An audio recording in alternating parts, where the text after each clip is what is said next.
Hi there, super friends. Thank you for joining me today as I tell you stories from the ghetto window.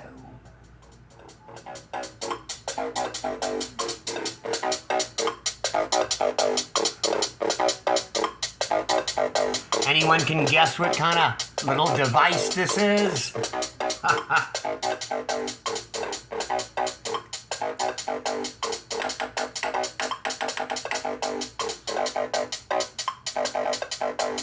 Okay, wish I had that when I was in the jailhouse.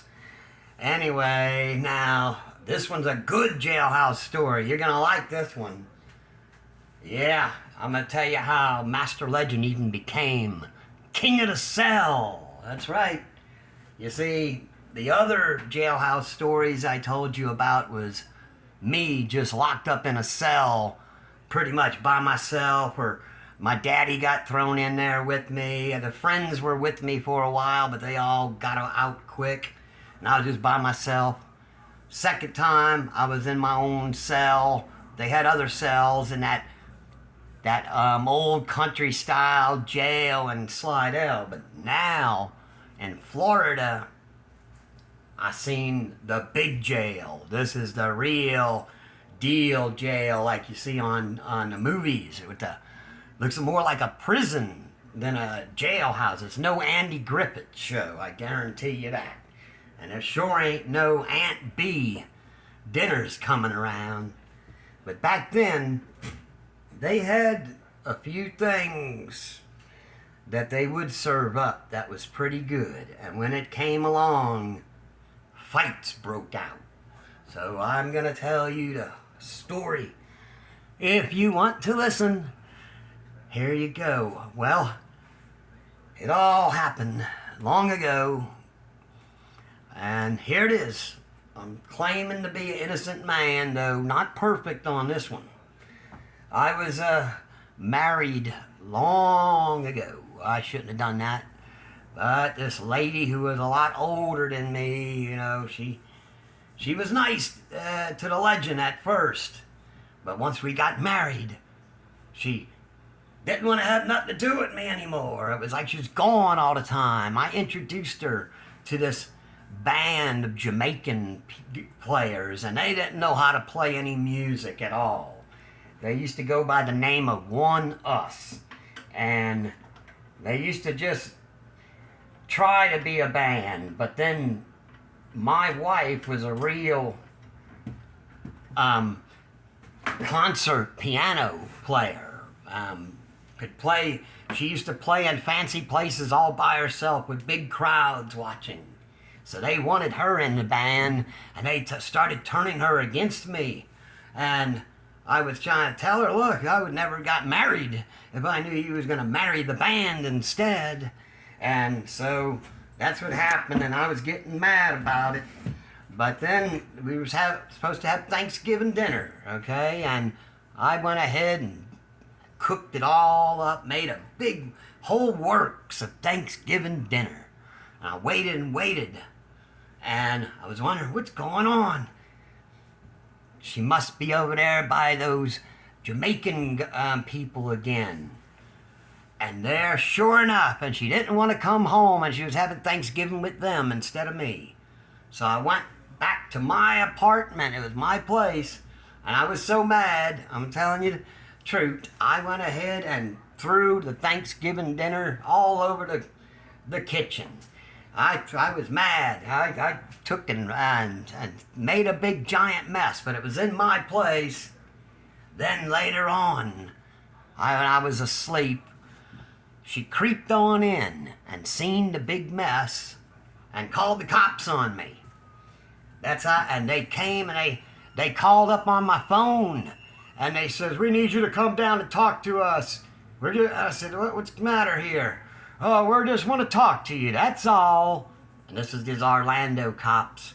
And I come on down the steps in my pajama shorts, and they tackle me down into the rocks and shells and smack my face all in the shells and the rocks and everything, and dragging me around, cutting my feet all up, and they hauled me to jail. And no say so, no nothing. Just on her word alone, some lies. I never touched her, never hurt her. All I did was mess up my own apartment. Threw my Thanksgiving dinner all over the place. Yes, it was a big mess, but I didn't hurt her, and it was my place. And then I go to jail, and I mean, I was stuck there. This was a long stretch, 3 months, because I didn't have anyone to help me out. Word didn't get out. The one person I had asked to get me some help didn't go and tell the person that would have bailed me out. When that person finally found out about it, he did bail me out of jail. And he was mad too, because he would have gotten me out in the snap of a finger, because he knew I was not a bad guy, especially doing that kind of stuff. So anyway, let's get to the exciting part where I'm thrown into the jail, and there it is, first time in my life. This is the big deal jail, and there's a lot of mean people in there. But like I say, every jail I've ever been to, it seems like half the people there really don't deserve to be in jail. It's all for the money and all that. So I remember this is what happened. My first fight in there, it was when the good food came, like once a week, chicken dinner, and it was pretty good. That's how come I talk about ghetto chicken and all that. I do make jailhouse chicken too. I've tried to imitate that jailhouse recipe. All it is just baked, simple baked. They might throw a fling of salt on it if you're lucky. It's just plain old, throw the chicken wing or the drumstick on the pan and bake it in its own grease. That's how you make jailhouse chicken. So then I've got my plate and I'm thanking God. Oh, thank you, finally something good. And then this guy comes up and he's got his hand in his pants playing with his unmentionable, disgusting, and I could tell by the look in his eye he was trying to target me. So I was trying to get my way with my plate, and he kept trying, and then he tried to poke his hand. That hand, the dirty, nasty hand, completely dirty guy anyway, but that hand, and then he got it in my plate. And you want that?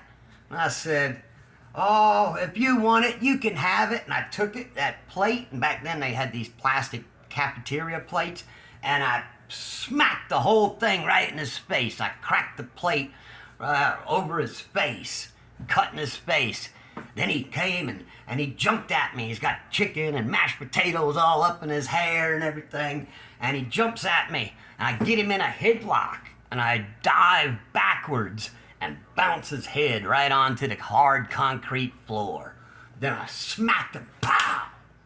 He was down, and then the guards were coming. So I jumped under my sheet that I had under my bunk and just stayed under there and covered my head. That's what I did. And they were asking questions and nobody said a word, and I just stayed under the cover. That's what I did. Nobody said a word. And then after that, well, nobody messed with my lunch again. But I got moved to another, what they call cell block. And so there they have like whole bunches of cells that 10 people, or it was maybe 8 or 10 people stay in at one time. And you got all these little blocks, and then they got the center in the middle, like the community center, where they go play cards. And back then, they gave you tobacco, free tobacco. Everybody was smoking. It was a cloud in there, coughing and gagging away. But eventually, you just have to break down and figure, well, I might as well smoke too. And that was the only thing that helped me. If I didn't smoke too, I'd be gagging and wanting to throw up all the time. So I just had to smoke. And they gave you this free roll-rich tobacco where you roll it yourself. And the food was nothing like it is now. Those days, they gave you things that were kind of decent, like a hot dog with French fries, a hamburger with French fries, or the famous chicken dinner that I didn't get to eat that one time, but I did every other time I did. Well, then comes the time to get around to how I became the king of the cell. So I was looking around. I said, oh no, which cell do I go in? And then I seen one towards the left, it was, on the very left, and they were waving me over. There was a lot of long-haired hippie guys. So they wanted me, the hippie cell. So we were the old hippie guy cell, but really young. But we were all like hippies, long hair. So I was like, oh, well, at least I'm around some cool people now. And they were cool, because nobody helped me out, and they knew it. And so they was getting commissary and all kind of goodies, and they would always throw me some cookies or a little something, and I was thankful. And I earned my keep, because while they were out playing cards, I used to always guard the cell. And there was another guy, he didn't play cards, but he stayed in the cell all the time too. I remember his name, Toby. And real scared. He was real scared to death in there, so I was taking up for him too, because it wound up the other prisoners didn't like us because we were all the buddies, and they couldn't be one of the buddies, We knew how it was. So one night they were out playing cards, and then I had to go use the bathroom real quick, and I come back, and there was this guy, I'm just saying the guy, I'm not being in specifics and stuff.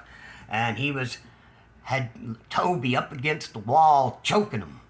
And he had a bag in his hand. That's how quick he worked. And he had his pillowcase, and he had it filled with all their goodies, all the cookies. I had just went to use the number one, and by the time I come back, there he was in there with all that. And I said, hey, what are you doing? Leave him alone. He said, what you gonna do about it? I said, whatever it takes. So he comes swinging at me, and I aimed him just right. There was the corner, metal bunk bed, and there was this corner, and I smacked him, pow, and slung his head right into that corner. And then I jumped up, kicked him, pow, upside the head a couple more times. And that time, people come rushing in, and then my friends in the cell go, what happened? What happened? And I said, look in the bag there, and the pillowcase. And they looked, and Toby says, he was stealing all your stuff.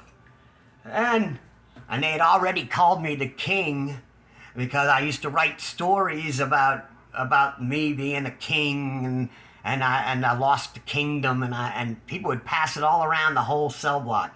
That's another story there now I'm going to get to.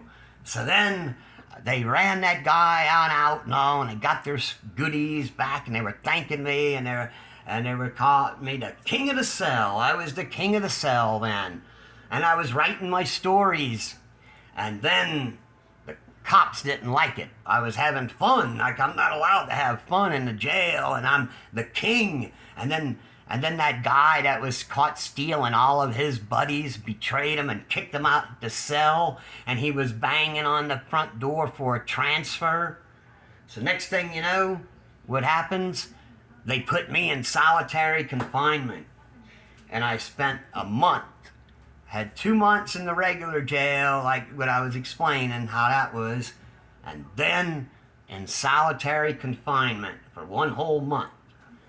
And believe me, solitary confinement gets old fast.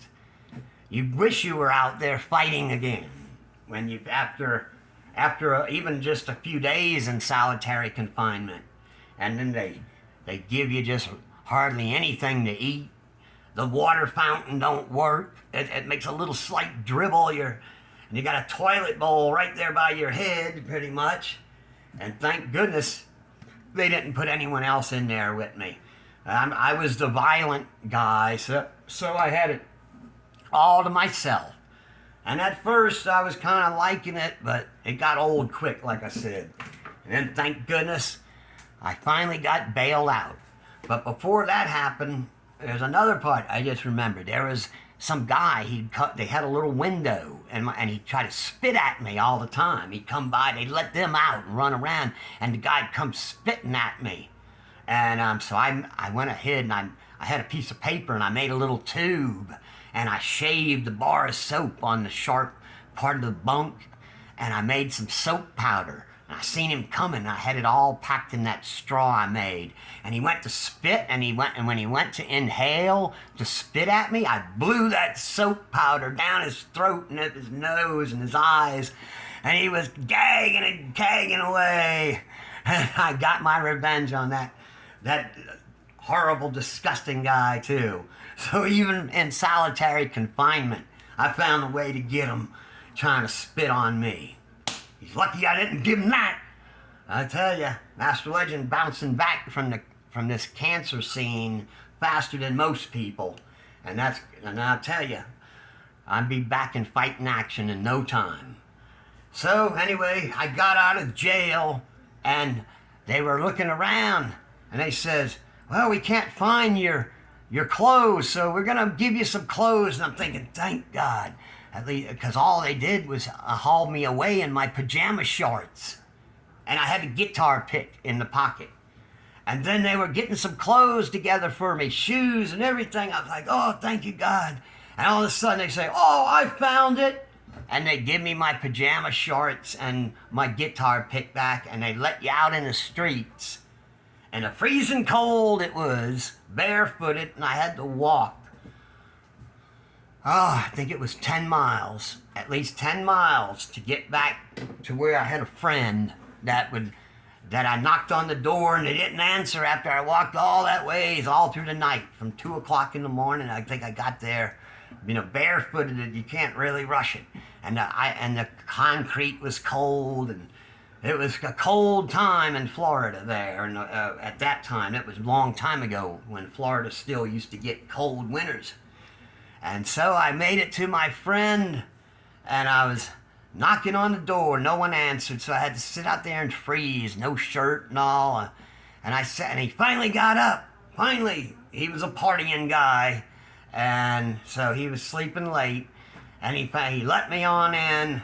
And even though I'm the one that helped him get that house that he was in, luckily, at least, he let me go and stay in a little back closet that he had his motorcycle in, so I'd sleep next to his Harley Davidson. So there you go. The stories keep going, but that's long enough one for you there. That's how Master Legend became king of the cell, and then back out on the streets, because I didn't get to stay in the Harley room for long. But like I say, there's endless stories. Thank you for listening, and please subscribe and like the channel so maybe one day I can monetize it like everyone else. I don't know what I have to do to get more followers, but I think it's all rigged up. I think that's what it is. So thanks a lot, super friends. I will see you later.